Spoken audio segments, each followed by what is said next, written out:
Hello everyone and welcome to our daily Daf Thought for Brachas Daf Yud Gimel.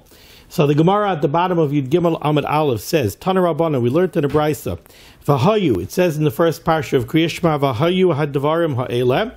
So from the word V'hayu, and they should be, we learn out, Shelo yikra lamafreya, that you cannot read, you cannot recite the words of Kriya Shema backwards. Hadvarim ala levavecha, these words should be on your heart. From there we understand that Kriya Shema requires kavana. When you recite Kriya Shema, you have to have in mind what it is that you're saying. So the Gemara says, Yachal tehei kal haparsha tzricha kavana. From those words, V'hayu hadvarim ha'ela al levavecha, that you need kavana, we would think maybe the entire parsha, the entire first parsha of Kriya Shema, from Shema through V'ahavta, that whole parsha, maybe the entire parsha requires kavana. Talmud Laimar, the pasuk teaches us ha'eleh, v'hayu advarim ha'eleh. These words require kavana. Ad kan tzrichin kavana, until this point requires kavana. Mikan ve'elech ein tzricha kavana. From there on out, for the rest of Kriya Shema, kavana is not a strict requirement. Of course, when you lay in Kriya Shema, you should have in mind what you're saying. That's beyond question. The point is, are you yotzeh the mitzvah daraisa of saying Kriya Shema, you yotzeh without kavana? So from here we learn that through this point of Kriya Shema, we're going to have to define exactly where that is. That requires kavana. From there on out, it's not a strict requirement. Divrei Rebbe Eliezer.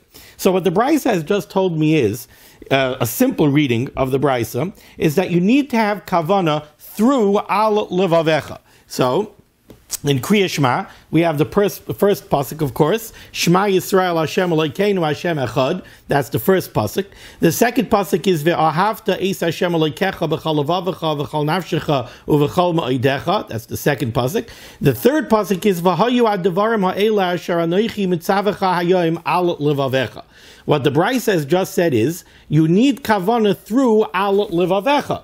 Okay, Rashi says, ad kan, ad al levavecha. And the simple understanding of Rashi is that Rashi means through the end of the third pasuk. So there are three psukim that require kavana, and if you do not have kavana when reciting them, you're not yotzeh mitzvah say daraisa of saying Kriya Shema.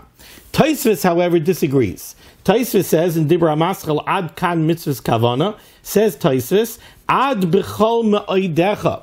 When the Brisa says that you have to have kavana until ala levavecha, it means until the third pasuk, but not including the third pasuk. According to Rashi, it includes the third pasuk. According to Tosfos, it does not. So according to Tosfos, Tosfos continues, Sheshnei psukim elu, the first two psukim of Kriya Shema, Shema Yisrael Hashem Elokeinu Hashem Echad, and ve'ahavta es Hashem Elokecha v'chal levavecha v'chal nafshecha u'v'chal ma'odecha. Those two psukim, medabrim beyichud Hashem, they speak about the oneness of the Ribbono Shel Olam, the uniqueness and the oneness, the yichud of the Ribbono Shel Olam, be'ahavasai, the requirement to love the Ribbono Shel Olam, ubiyirasai, and the requirement to have yiras Hashem, to have fear of heaven, to fear the Ribbono Shel Olam. So Tosfos is telling me that this Brisa is telling you, you know what the critical aspects of Kriya Shema are? The achdus of the Ribbono Shel Olam, the yichud of the Ribbono Shel Olam, Hashem Echad, that the Ribbono Shel Olam is the sole power, the sole source of everything. If you think about it, when you say Kriya Shema, Hashem Elokeinu, Hashem is my God, Hashem Echad, Hashem is the only one. Everything that I need, everything that I have, everything comes only from Borei Olam. Not from my boss, not from my family, not from my friends, not from any government, not from anything. Everything is only from the Ribbono Shel Olam. The Ribbono Shel Olam is the only power, the source of everything in the world. Says Tosfos, those are the two psukim that require kavana. Shema Yisrael Hashem Elokeinu Hashem Echad, and ve'ahavta es Hashem Elokecha, you should love Hashem your God b'chal levavecha, with your entire heart, b'chal nafshecha, with your entire life and soul, u'v'chal ma'odecha, and with all of your property, with all of your assets. You have to love the Ribbono Shel Olam with everything that you have. That's Tosfos.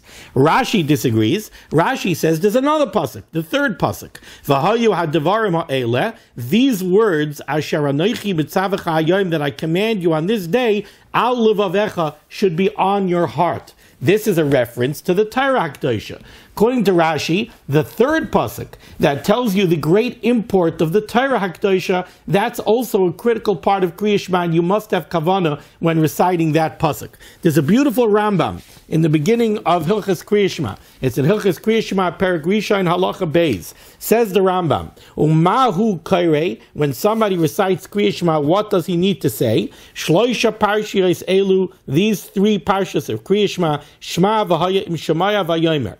Umagdim likrais parsha Shema. The first parsha is the parsha of Shema. That's Shema Yisrael Hashem Elokeinu Hashem Echad en ve'ahavta. Why does that parsha come first? Mipnei sheyesh ba yichud Hashem ve'ahavasai, because it has the yichud, the achdus of the Rabbeinu Shalom, the oneness of the Rabbeinu Shalom, and the requirement to love the Rabbeinu Shalom. V'talmudai. And it speaks of the Rabbeinu Shalom's Torah. That's what we just said. V'hayu advarim ha'ela al levavecha. Shehu ha'ikar hagadol shehakol talui boi.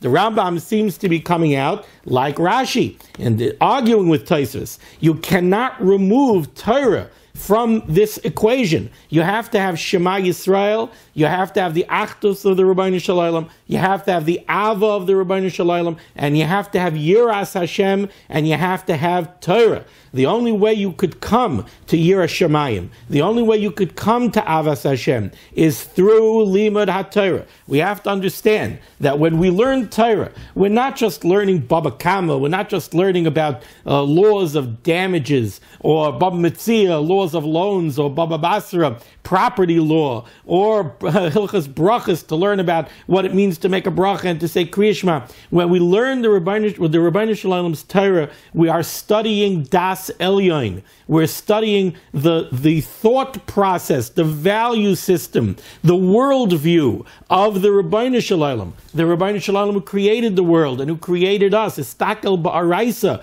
Chazal tell us that the Rabbeinu Shalom looked into the Torah. Istakel ba'araisa ubara alman, created the world. The Torah HaKadoshah is the blueprint and the instruction manual for the world. When we study the Rabbeinu Shalom's Torah, that's how we get dveikus, that's how we connect ourselves to Barei Olam, because we're training our mind to think in His way. We're training our mind and our body to live and to think and to value things in the way that the Torah HaKadoshah, the way that the Rabbeinu Shalom wants us to. That's the way we could come to true Avas Hashem. That's the way we could come to true Yiras Shamayim. And that's why, according to Rashi and seemingly according to the Rambam, this pasuk that refers to the Torah is inseparable from the rest of it, and we must have kavanah when we recite that pasuk of Kriya Shema. I hope you enjoyed this. Thank you so much. The Limud of Torah, the Schus Limud HaTorah should stand you in good stead. Everyone should have a wonderful day. Be well.